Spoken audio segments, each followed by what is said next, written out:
রাজনীতির মাঠে যার যত পোলাপান বেশি তার তত পাওয়ার বেশি। সামনের সপ্তাহে প্রাইমারি স্কুলে যত পোলাপান আছে সবগুলোর একটা লিস্ট কইরা একটা কমিটি দিয়া ফেলবি, যেন এই পোলাপানগুলা বড় হইলে অন্য কোনো দলে না যাইতে পারে। আপনি কোনো চিন্তা করেন না, স্কুলের একটা পোলাপানও আমগো দলের বাইরে যাব না। সব পোলাপান রে কমিটি দিয়ে আমগো আওতার ভিতরে রাখবো। কালকে সকালে নেতার প্রোগ্রাম আছে, লোক লাগবো 300। তুই যা পারো জোগাড় কর, বাকিগুলো আমি এদিক থেকে দেখি ম্যানেজ করে নি মনে। ভাই 300 পোলা পায় না, আমগো কোনো ব্যাপারই না। আসসালামু আলাইকুম ভাইয়া। ওয়ালাইকুম আসসালাম। আগামীকালকে সকালে প্রোগ্রাম আছে, তুই ভাইয়ার অফিসে চলে আসিস। ভাইয়া কালকে তো আমার স্কুলে যাইতে হইব, আমি তো এমনিতেই অনেকদিন ধরে স্কুলে যাই না। আরে রাগ তো আর স্কুল পড়ালেখা করে কয়জনে কি করছে। আইএ বিএ পাশ করে আর কয় টাকা কামাবি, তার সাথে তুই আমার সাথে থাকলে তার সাথে বেশি টাকা কামাইতে পারবি। কিরে কি কইছি মনে থাকবো নাকি? জি ভাইয়া ঠিক আছে, আসমুনি। আসসালামু আলাইকুম লিডার। ওয়ালাইকুম আসসালাম। কিরে পোলাপান কি আমাকে গ্রুপে ঢুকাইছোস নাকি? লিডার যতদিন আমি আছি ততদিন এইসব জিনিস নিয়ে আপনার কোনো চিন্তা করা লাগবো না।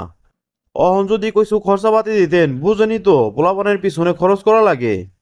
টাকা পয়সা যা লাগবো নিস, শুধু একটা কথা মনে রাখিস, টাকা দেওয়া নেওয়ার ব্যাপারটা যেন রাজনীতির বাইরে না যায়। ঠিক আছে লিডার। আসসালামু আলাইকুম লিডার। ওয়ালাইকুম আসসালাম। আসসালামু আলাইকুম লিডার। ওয়ালাইকুম আসসালাম। কিরে এলাকার কোনো খোঁজ খবর রাখোস নাকি? কোনো পোলাপান বাদ আছে নাকি আমাকে লিস্টে থেকে? না লিডার, আমাকে এই চিরুনি অভিযানে আবার বাদ কেমনে যায়? শোন, উত্তরপাড়ার কুদ্দুসের একটা পোলা হইব শুনছি, ওর নামটাও আমাকে লিস্টে ঢুকাই দিস। আর না হলে প্রতিপক্ষ কোনো পার্টির লিস্টে ওর নামটা ঢুকাই ফেলাইবো। নেতা কুদ্দুসের পোলা তো এখনো দুনিয়াতে আসে নাই, ওর নাম লিস্টে কেমনে উঠামু? হ ঠিকই তো বলছোস, তাও তো কথাটা ঠিক। তবুও তুই আগে গিয়া জিগাইস পোলা হলে ওই পোলার নাম কি রাখবো। পোলা যে হইব এটার তো কোনো গ্যারান্টি নাই, মাইয়াও তো হইতে পারে। আরে তুই খালি এই এক লাইন বেশি কথা কস, তোর আমি যেটা কইছি তুই ওইটা কর, মাইয়া হইলে ওটা পরে দেখা দেবো। আপনি কে হঠাৎ আমাদের বাড়িতে কিসের জন্য আসছেন? আমি মুন্নু নেতার লোক। যেই নেতার লোকই হন, আমাদের বাসায় কিসের জন্য আসছেন? আমার নেতা পাঠাইছে আপনার পোলা যখন দুনিয়াতে আসবো তখন ওর নামটা লিস্ট করে নিমু। লিস্ট করে রাখবেন তো সে দুনিয়াতে আসার আগে কি তার বেতন ঠিক করে রাখবেন নাকি? আমার বাচ্চারা দুনিয়াতে আসার আগে আপনারা কারাকারি শুরু করে দিয়েছেন লিস্টে নাম লেখানোর জন্য। আরে এটা তো আর আমাকে ভালোর জন্য করতাছি না, এটা তো আপনার পোলার ভালোর জন্যই করবো। আমার অনাগত শিশুর জন্য আপনাদের এত টেনশন করা লাগবে না, নিজেকে চিন্তা নিজেরা করেন। আপনারা যে আপনাকে নাম লিস্টে দিয়ে রাখছেন, তো আপনারা আপনাদের বাপ মার জন্য কি করছেন? ওরে বাবারে, বোঝাইতে আসলাম আমি, আমার এই দিকে উল্টা বোঝা দিতেছে। এই শুনেন, আমি কিন্তু আপনাদের ভালোর জন্যই কইতাছি। আরে বেড়া, আমগো চিন্তা আমরা করবো, তুই নিজের চরকায় তেল দে। কি গো মা, তুমি এত রাত্রে এখানে দাঁড়ায় আছো যে? এ খবরদার, তুই আজকে বাসায় ঢুকবি না। তুই পাইছিস কি কাজ নাই কাম নাই, শুধু সারাদিন নেতাদের পিছনে ঘুরস। ঘরের খায়া বনের মহিষ চড়াস আর কি।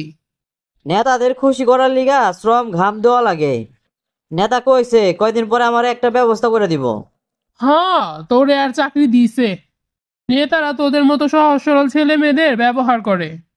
ভালো মতো তাকায় দেখ, তোদের আগে যারা নেতাদের সময় দিছে তাদের মধ্যে কয়জনে চাকরি দিছে। সর্বশেষ যখন ফ্যামিলির বোঝা কাঁধে আসবো তখন হয়তো দিনমজুরি করতে হইব, নয়তো বিদেশ যাইতে হইব। তখন বুঝবি কত ধানে কত চাল। মা তুমি না একটু বেশি কথা কও। আগের জামানার উপর বিশ্বাস নিয়ে বসে আছো।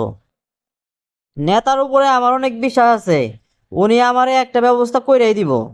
এখন তো এগুলো বুঝবি না, এখন তো ভাত তরকারি ঘরে রেডিই থাকে, ঘরে শুধু রাত্রে এসে এগুলা খাস। এক সময় যখন মা দুনিয়া থেকে চলে যাবো তখনই বুঝবি দুনিয়াটা কত কঠিন।